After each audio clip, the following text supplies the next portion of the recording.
មួយដៃចាប់ក្រានវាយជង្គង់អញ្ញាកដាបំបីចេញ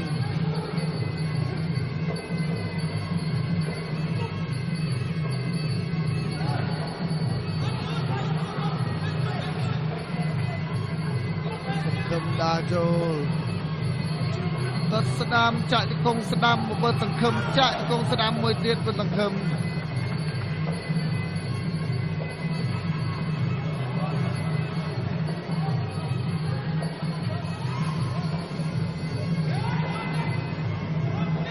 ទាត់ឆ្វេងមួយជើងចាក់មួយទៀតបើសង្ឃឹម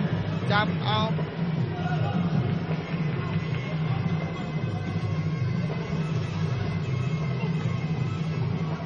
ចូលសឹមនឹងសឹមបាទទាត់ស្ដាំកាត់មួយរុញកែងឲ្យធ្វើឲ្យបើសង្ឃឹមដួលលើតាពី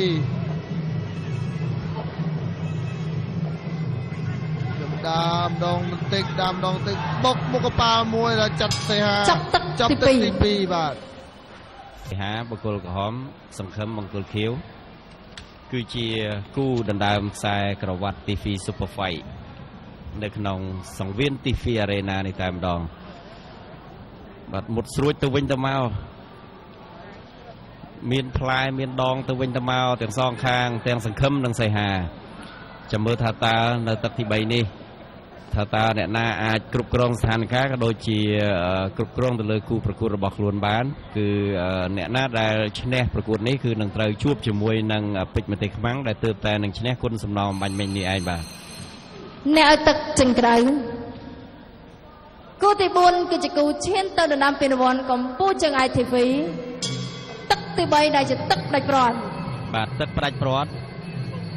សម្រាប់គូទី2រកអ្នកឈ្នះនៅក្នុងបាទវគ្គ16អ្នកចុងក្រោយបន្ទាប់ពីពេជ្រទេសខ្មាំងបាទជង្គង់គ្នាទៅវិញទៅមកនៅពេលដែលអោបជាប់គ្នាហ្នឹងជង្គង់យ៉ាងណាក៏ដោយនោះជង្គង់មានចាក់ទៅចាក់មកឆ្វេងស្ដាំសង្ឃឹមនៅពីលើសីហា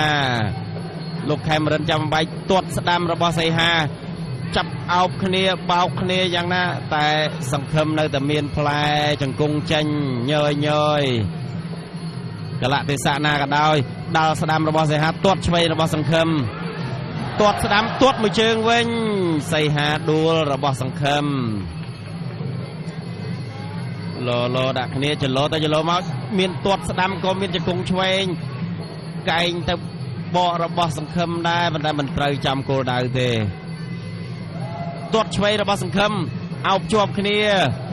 ជង្គង់ឆ្វេងស្ដាំចាក់ឆ្វេងចាក់ស្ដាំរបស់សង្ឃឹម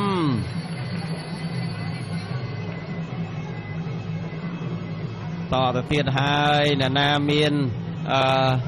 ស្ថានភាពប្រសើរជាងអ្នកណាទាត់ខុសសីហាថាមិនអីទេសីហាទាត់ស្ដាំទាត់ឆ្វេងតទៅវិញកែងទៅកែងមករៀងខ្លួនកិច្ចរៀងខ្លួនផុតរៀងខ្លួនទាំងសីហាទាំងសង្ឃឹមបាទមានសង្ឃឹមដូចគ្នា 50% ឲ្យទៅទស្សនិកជន 50% ឲ្យទៅខ្លួនឯងបាទទាត់ឆ្វេងទាត់ស្ដាំហើយក៏ដាល់ឆ្វេងដាល់ស្ដាំនៅតែមិនត្រូវសីហាបាទហក់ដាក់គ្នាមួយ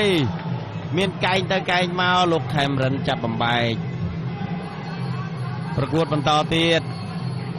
ចូលឆ្នាំចិនប៉ុន្តែទស្សនិកជននៅទីនេះនៅតែហូមានមនុស្សហូនៅឡើយទេលោឆ្វេងទាត់ស្ដាំតែកិច្ចផតបាទចលោទៅចលោមកអ្នកចលោបានចលោអ្នកថយនៅតែថយ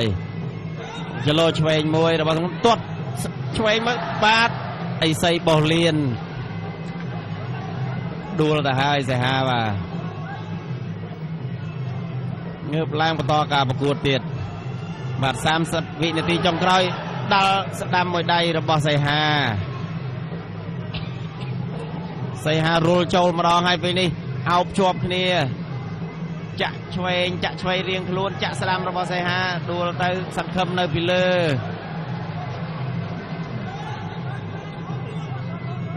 មួយដង្ហើមចុងក្រោយបើគ្មានអ្នកណាផ្ដួលអ្នកណាទេគឺមានតែពិន្ទុតែប៉ុណ្ណោះ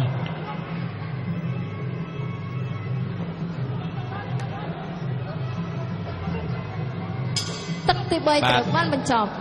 ចាប់ទឹកទី3ទៅហើយការប្រកួតសម្រាប់គូទី2សម្រាប់16អ្នកចុងក្រោយនេះគឺនៅតែបាទចាំតែលោកអញ្ញាកណ្ដាលលើកដៃកីឡាកររូបណាខៀវឬក៏ក្រហមដែលសម្រេចដោយចៅក្រមទាំង5រូបទស្សនិកជនអ្នកដែលអញ្ជើញមកទស្សនាផ្ទាល់នៅឯសង្វៀននេះគឺTiffy Arena នេះគឺនៅតែអបអរសាទរនៅតែគាំទ្រដល់កីឡាករទាំងពីររូបចំណែកឯកីឡាករទាំងពីររូបថ្មីត្បិតតែប្រកួតគ្នាបាទវាយគ្នាចង់ផ្ដួលគូប្រកួតរៀងៗខ្លួនបណ្ដោយប៉ុន្តែក្រោយពីប្រកួតចប់គឺនៅតែជាមិត្តភ័ក្តិគ្នានៅតែជាបងប្អូនគ្នាកីឡានាំមកនៅមិត្តភាពកីឡានាំមកនៅសាមគ្គីភាពនិងភេទរភាព